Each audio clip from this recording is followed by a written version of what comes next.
guys, pag-usapan lang natin ang nakakagulat na balita. Siyempre guys, no, binuking ni Marvin yung ingat na ingat kayo pero may kasama kang pasmado ang bibig ni Marvin. Hahaha, grabe nga naman kasi guys ang bookingan, di ba? Hindi daw fake ang love and chemistry. Ano kaya guys yung love? No? Kasi guys, no, kung mapapansin ninyo, nung unang bagsak ni na Marvin at Mark sa Pilipinas, na galing umano sa ibang bansa, dali-dali nga naman guys, tinanong na sila ng balita. Ano ang unang pagbubuking nila guys? Dahil hindi nga naman sila pasmado ang bibig, di ba? Ang pagbubuking kasi nila guys nung una, ang sabi nila guys sa balita, ang nasaksihan kasi guys ni Marvin at Mark ay sinusubuan ni Alden Richard si Catherine Bernardo.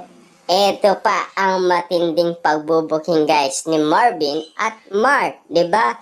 Sinaluan pang kumain si Catherine Bernardo. Kaya nga naman guys, nagdududa sila, 'di ba? May something na sinasabi si Marvin at Mark, 'di ba? Yan guys, ang mga nakasama nilang bagong co-star ng Hello Love Again na kayang mag-booking ng kanilang mga nakikita at napapansin.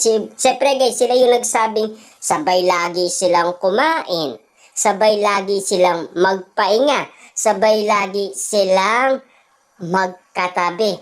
Nalilito na rin kami kung ano nga ba talaga ang feelings nila sa isa't isa.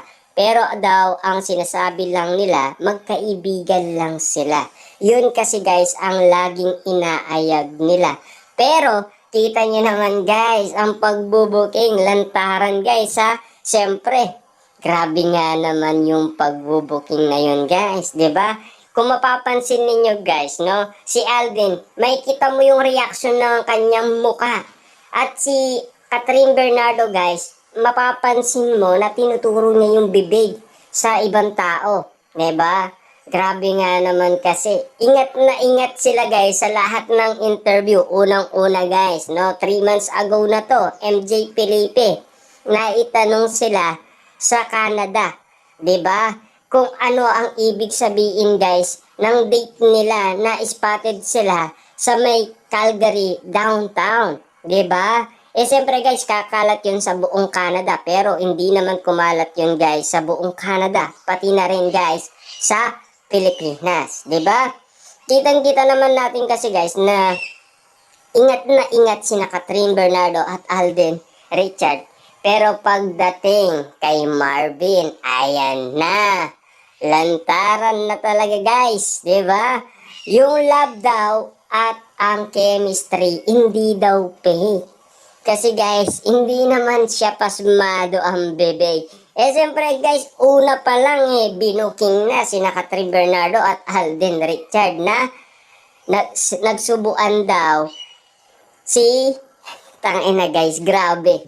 Yung excitement kasi natin guys, talagang abang pinapanood natin kasi to guys, napakaligaya natin dahil bookingan time ang nangyayari, 'di ba?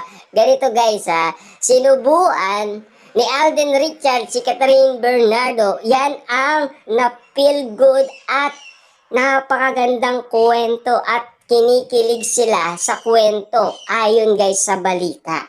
Kasi napakaganda ng kwento ni Marvin daw. 'Di ba? Kasi guys, hindi nga naman siya pasmado yung bibig.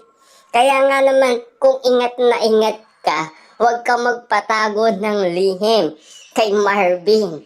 Kasi ibubunyag at ibubunyag niya kapag meron nga naman kasing nagtanong, 'di ba?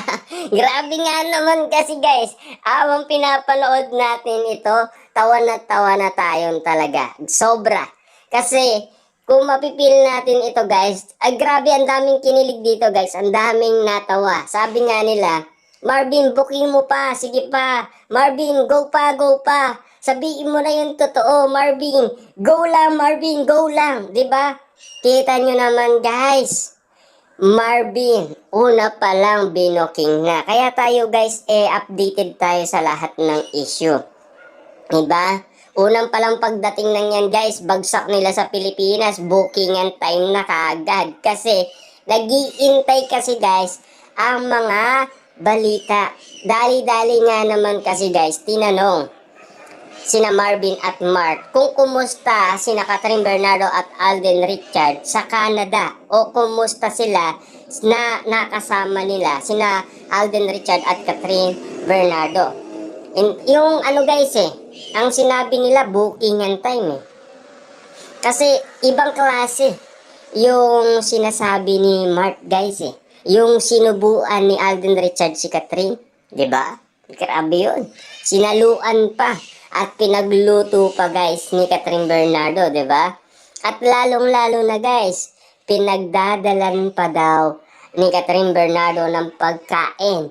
At lalong-lalo na guys, si Catherine Bernardo ang nagluluto ng pagkain ni Alden Richard. Kaya yung nangyari doon guys, ang nasaksihan nila, love talaga. Kasi kaya nga sinabi ni Marvin na yung love and chemistry hindi fake. Di ba? Grabe yun guys, di ba? Kasi hindi nga naman pasmado yung bibig niya. Kung ingat na ingat kayo, huwag kayong magpatago nga naman ng liin kay Marvin. Kasi pasmado yung bibig niyan. Di ba? Kaya nga naman guys, tignan mo yung ulo ni Alden Richard. Inawakan niya. Parang sabi niya siguro di ko na kaya, di ba? Grabe nga naman kasi guys yung bookingan Kaya yung mga ano guys, yung mga Catden fans, nag-ingay na. Marvin, go lang, go lang. Booking pa, di ba? Kasi doon pa lang guys, ulog na ang Catden. Kasi andang mag-booking. Talaga guys, hindi pwedeng walang mag-booking sa dalawa. Base sa nasasaksihan nila na ginagawa nila. Lalo-lalo na, lagi daw silang sabay kung kumain. At lalong-lalo guys, lagi daw bumubuntot itong si Alden Richard kay Catherine. Alam mo daw na papasok si Catherine Bernardo guys at kukuha siya ng tubig? Sasabay itong si Alden. Kaya nalilito sila guys kung mag-best friend nga ba or may something talaga. Kaya nga naman guys, Marvin at Mark, kung meron pa kayong idadagdag na pagbubuking dito sa dalawa, sabihin nyo na. Kasi total, binuking nyo na rin, kailangan dagdagan pa. Diba? Bookingan time, diba? Kung kaya naman kasi, bakit kasi nga naman sinali sila? Diba?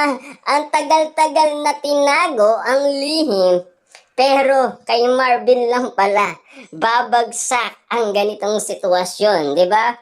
Kita nyo naman guys, 3 months ago kay MJ Felipe, lie detector test, tapos media day. Ano pa, yung mga, siyempre, yung ASAP, tapos All Out Sunday. Grabe guys, yung mga pagtatanong ay talagang ingat na ingat sila. Pero pagdating kay Marvin, ayan na, bookingan time na guys. Wala nang preno. Hindi ko na mapipigilan ang aking bibig. Sasabihin ko na talaga kung ano ang nakikita ko at ano yung totoong nakita ko sa Canada. Kasi yun naman talaga yung ginagawa ni Catherine Bernardo kay Alden Yun naman talaga yung ginagawa ni Alden Richard kay Catherine Sinusubukan niya naman talaga, pinagluluto naman talaga niya, 'di ba? At buntot ng buntot itong si Alden Richard kay Catherine. At lagi nga naman silang magkatabi at lalong-lalo na guys, magkatabi pa silang natulog.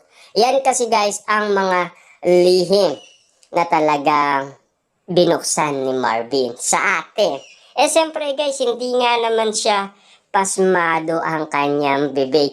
Sigurado ako guys kung natawa kayo, kung napanood nyo na to. Siyempre, ang ganda kasing ikwento guys Yung mga hindi pa nakakaranas ng pagbubuking ni Marvin, kina Catherine at Alden. Medyo guys, parang hindi kinakaya ni Alden yung pagbubuking ni Marvin saka ni Catherine. Guys, hindi kaya.